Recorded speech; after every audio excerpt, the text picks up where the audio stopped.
नमस्कार, स्वागत है आपका बड़ी खबर में और मैं हूं आपके साथ चेतन पाठक। इस बुलेटिन में हम बात करेंगे दिन की 4 बड़ी खबरों की।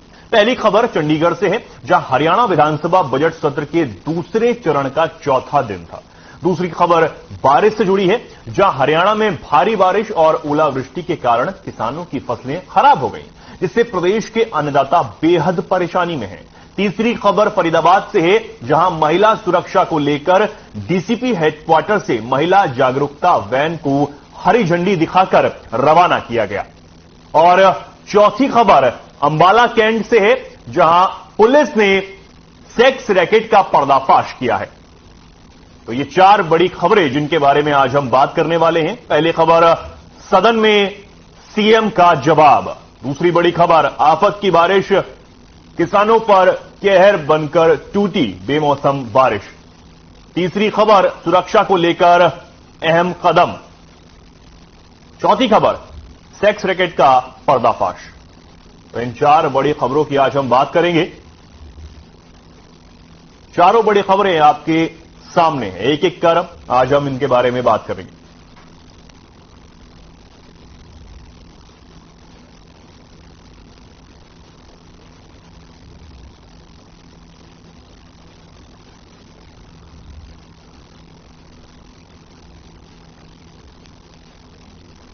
बात करेंगे पहली बड़ी खबर की।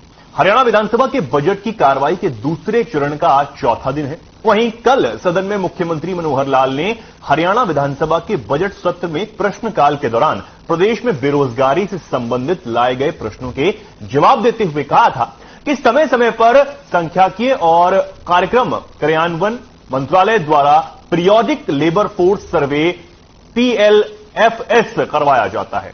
PLFS की रिपोर्ट के अनुसार हरियाणा में 2017-18 में बेरोजगारी दर 8.6%, 18-19 में 9.2%, 19-20 में 6.5%, 20-21 में 6.3% थी। साथ ही उन्होंने कहा कि भारतीय रिजर्व बैंक भी हर साल इस प्रकार के आंकड़े जारी करता है। आरबीआई के मुताबिक बेरोजगारी दर 8.1% है। हालांकि इन आंकड़ों का कोई तय फॉर्मूला नहीं होता, इसलिए विभिन्न एजेंसियों के आंकड़ों को भी अलग अलग होते हैं।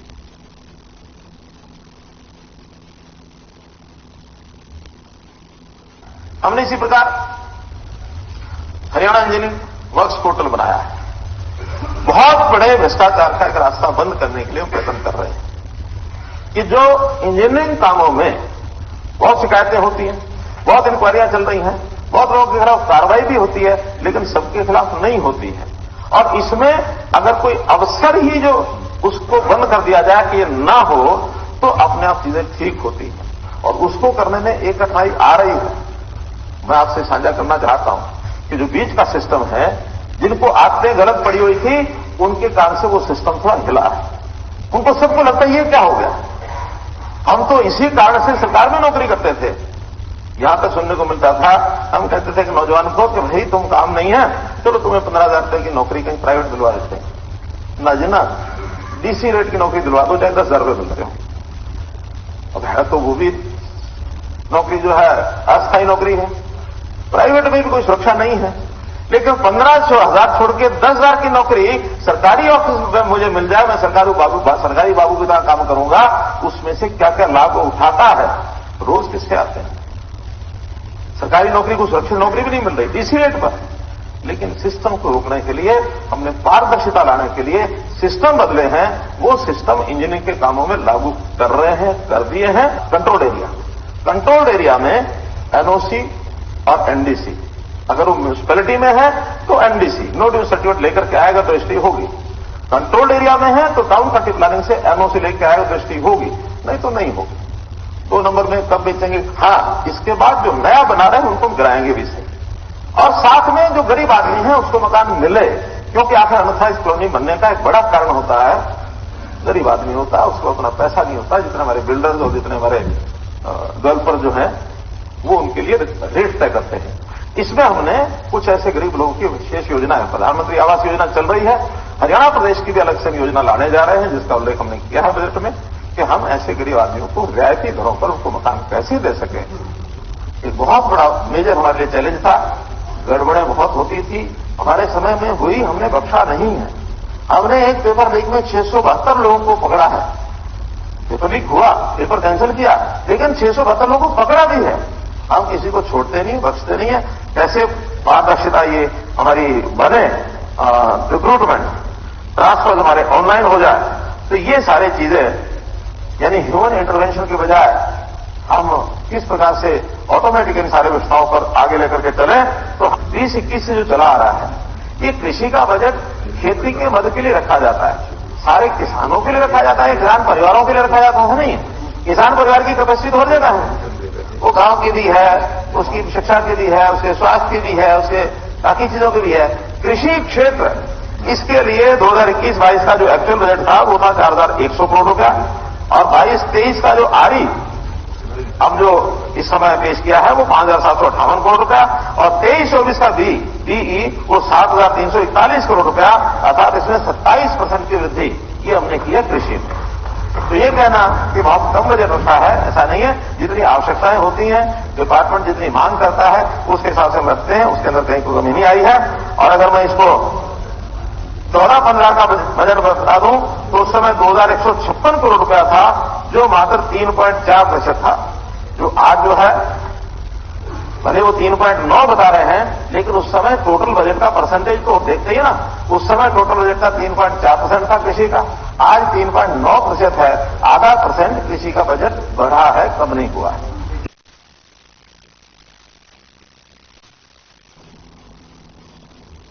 बात करेंगे अगली बड़ी खबर की। हरियाणा में भारी बारिश और ओलावृष्टि के कारण किसानों की फसलें खराब हो गई हैं। प्रदेश के कई जिलों में किसान पर बारिश की ऐसी मार पड़ी है कि उससे अन्नदाता बेहद परेशानी में है। तो वहीं इसको लेकर आज विधानसभा के बजट सत्र में जब यह मुद्दा उठा तो सीएम मनोहर लाल ने बड़ी घोषणा की। उन्होंने कहा कि बारिश और ओलावृष्टि के कारण खराब हुई फसलों की विशेष गिरदावरी करवाई जाएगी। साथ ही उन्होंने यह भी कहा कि किसानों से आग्रह करते हैं कि वे अपनी फसल के नुकसान की जानकारी ई फसल क्षतिपूर्ति पोर्टल पर तय समय यानी 72 घंटे में दर्ज करना सुनिश्चित करें, ताकि खराब हुई फसलों का सही समय पर मुआवजा उन्हें दिया जा सके।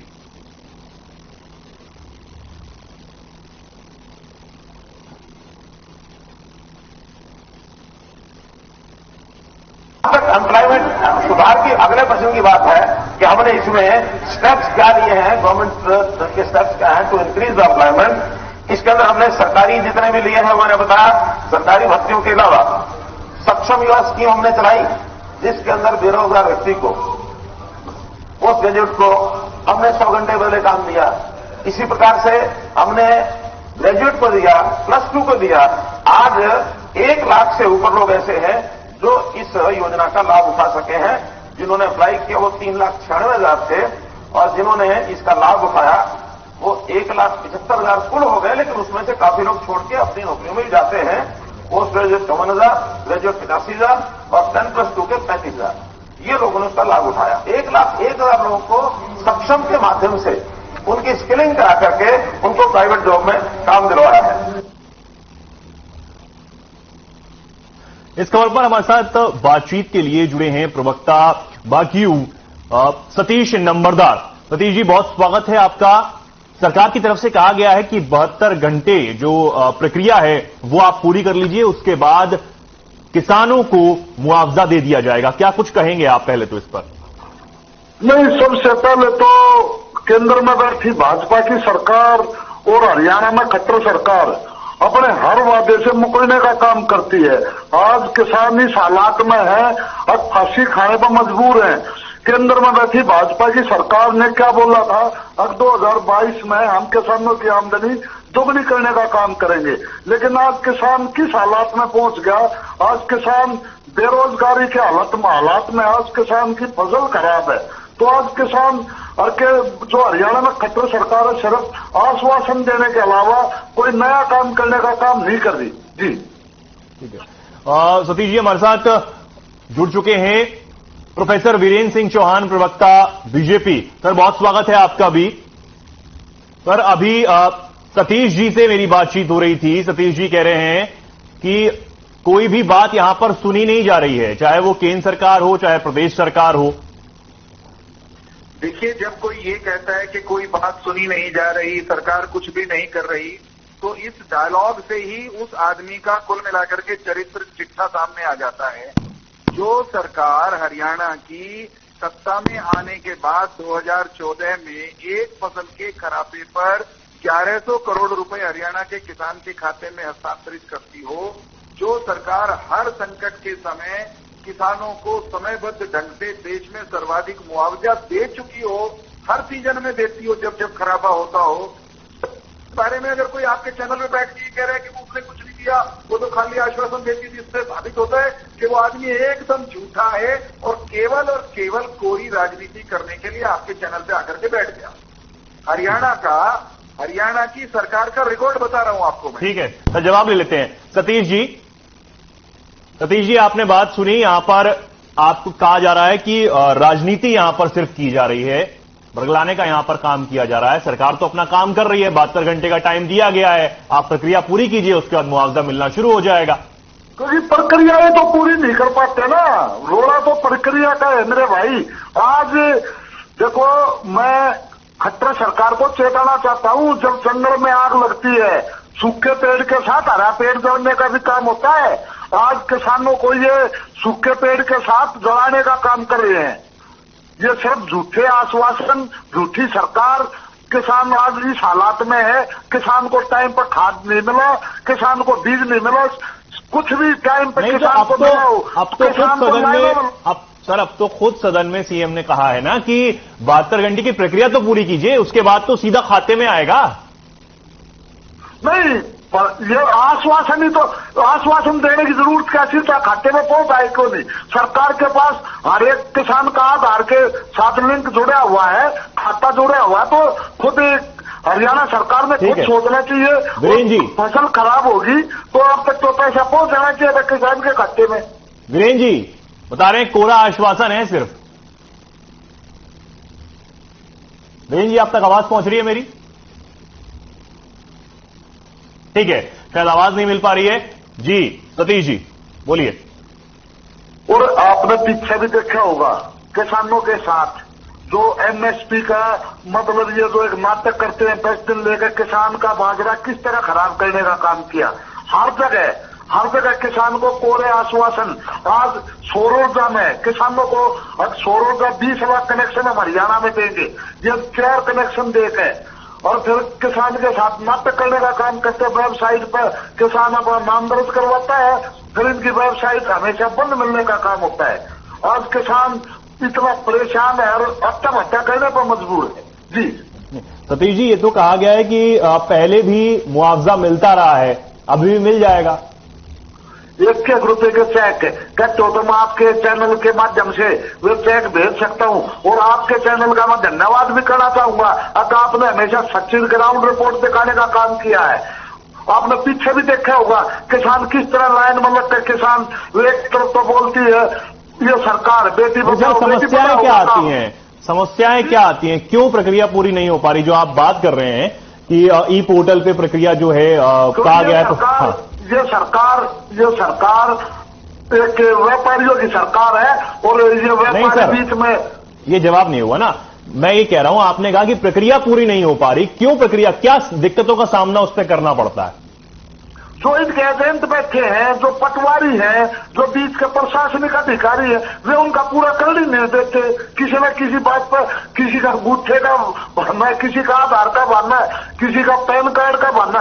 किसान पैन कार्ड कहां से लेकर आएगा? ठीक है, जवाब ले लेते हैं। वीरेंद्र जी, अभी यहां पर कहा जा रहा है कि जो पटवारी हैं वो कुछ गोलमाल करते हैं, और तमाम कभी कुछ वोटर आईडी कार्ड मांगा जाता है, कभी कुछ मांगा जाता है, तो प्रक्रिया पूरी नहीं हो पाती है। कहां से किसान प्रक्रिया पूरी करेगा?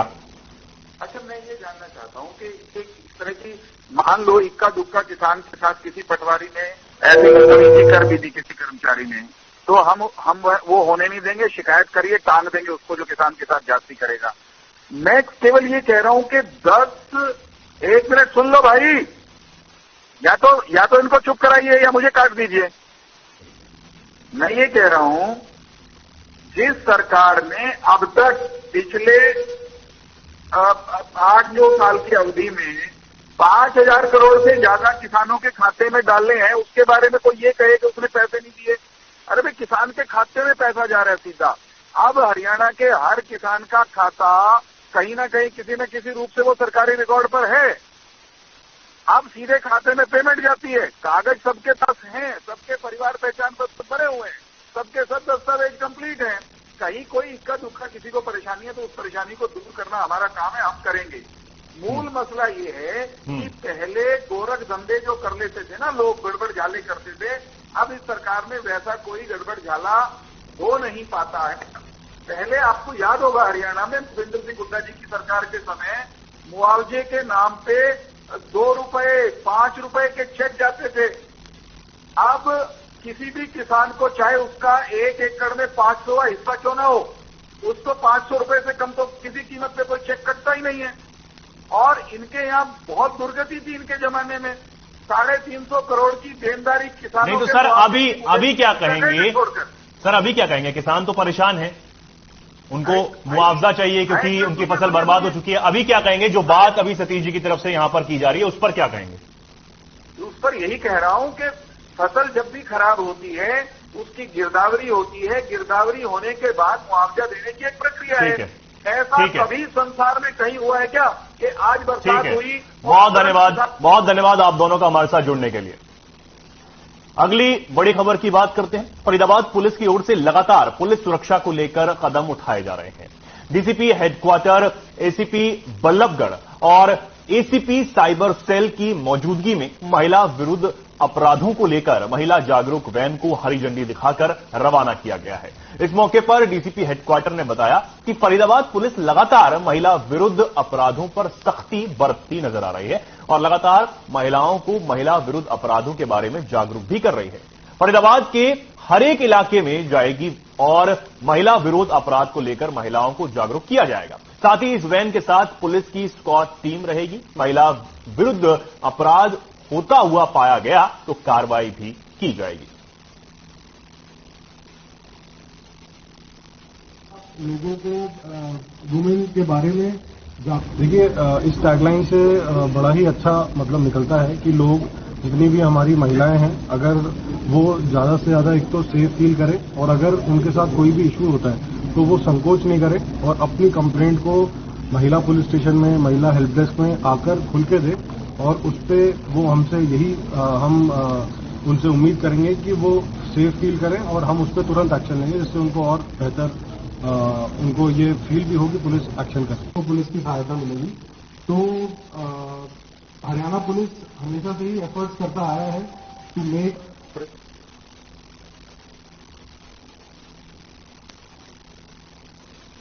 और इस खबर पर हमारे साथ हमारे संवाददाता लाइव जुड़ चुके हैं, मोनू पांचाल। मोनू, इस वैन के बारे में बताइए कि कैसे ये वैन काम करेगी और कैसे यहां पर महिला के जो अपराध है, महिला के विरुद्ध जो अपराध किए जाते हैं उसको कैसे यहां पर रोका जाएगा? मैं आपको बता दूं, फरीदाबाद के उन्होंने साफ जायज किया कि किसी भी महिला पर किसी भी तरीके का कोई अत्याचार बर्दाश्त नहीं किया।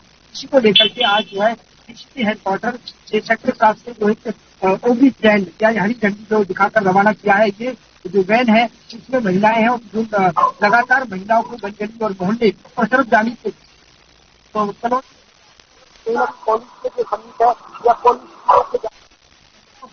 बच्चों को इस तरीके से अवेयरनेस दी जाएगी कि कोई भी किसी तरीके से कोई दिक्कत आए तो इस नंबर पे फोन करना है। इस तरीके से यहाँ पर जो है हरी झंडी दिखाकर महिला विरुद्ध अपराध को रोकने के लिए यहाँ पर जो है इस तरीके के जो कदम है ये उठाए गए हैं। इस मौके पर जो है डीसीपी जो हेडक्वार्टर है उन्होंने साफ तौर पर कहा कि किस तरीके से फरीदाबाद के जो विकास अरोड़ा कमिश्नर है उन्होंने जिस तरीके से निर्देश दिए हैं उनके आदेश की पालना करते हुए फरीदाबाद में किसी भी महिला पर किसी भी जो अत्याचार है वो नहीं सहने देंगे। इस तरीके की जो यहाँ पर लगातार हरी झंडी दिखाकर रवाना की गई है और इसमें जो है महिलाएं कॉलोनियों में हर तरीके से जो जाकर के कॉलेज में या स्कूल पर इस तरीके से जाकर के वहाँ पर अवेयरनेस जो है बच्चों को दी जाएगी।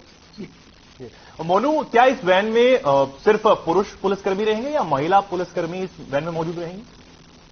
देखिए, इसमें जो है महिला भी और महिला और जेंट्स जो है दोनों ही इसमें जो है वैन में मौजूद रहेंगे और जो है कॉलेजों पर कॉलोनी में जिस तरीके से करेंगे, वहां पर अवेयरनेस की लोगों को जागरूक करेंगे। लगातार जिस तरीके से अगर कोई हर जगह कहीं ना कहीं जो अपराध जो है उसको मौके पर मिलता है तो वहीं पर जो कार्रवाई करते हुए मुकदमा दर्ज कराई तो कहीं जाके जो थाना है उसको ले जाकर जो है सबक करेंगे। इस तरीके से लेकर यहाँ पर जो है लगातार दोनों जो जेंट्स और महिला पुलिस दोनों ही ट्रेन में मौजूद रहेंगे।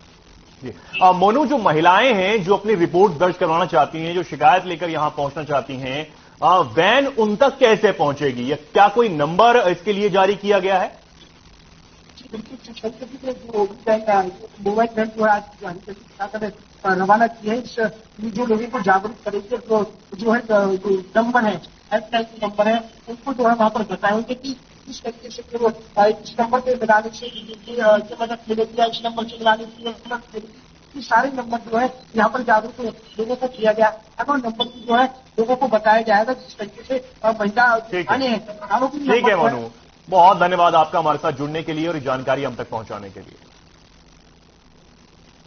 आगे बढ़ते हैं। अंबाला कैंट में पुलिस ने मां बेटियों द्वारा अपने मकान में चलाए जा रहे सेक्स रैकेट का पर्दाफाश किया है। पुलिस ने न्यू दयाल बाग कॉलोनी में रेड कर मां बेटियों और दलाल के अलावा धंधे में संलिप्त 8 युवतियों को मौके से पकड़ा। हालांकि कार्रवाई के दौरान एक महिला मौके से फरार भी हो गई। महेश नगर थाना पुलिस ने एसएचओ रामपाल की शिकायत पर मां और उसकी 2 बेटियों और दलाल को नामजद करते हुए केस दर्ज किया।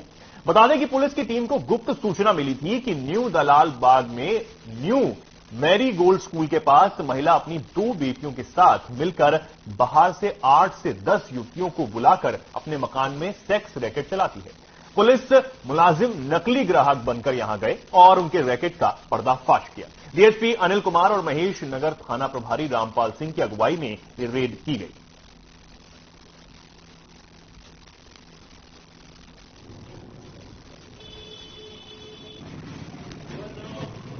प्रबंधक थाना महेश नगर को एक सूचना मिली थी जो वो दयालबाग चौक पे मौजूद थे महेश नगर में, कि जो है न्यू दयालबाग नजदीक गोल्ड मैरी गोल्ड स्कूल के पास कुछ 3 महिलाएं अनैतिक कार्य करवाती हैं, बाहर से लड़कियों को ला करके और वो कमीशन खाती हैं और ऐसे चल रहा है कार्य। अगर रेड की जाए तो वहां पे वो काबू आ सकते हैं। उसी इंफॉर्मेशन के ऊपर मैं गया तो वहां पे हमने जो रेड किया और वहां से हमने 8 लड़कियां जो किसी कार्य के लिए बुलाई गई थी, उनका शोषण किया जा रहा था अनैतिक कार्यों में, उनको भी हमने लिया।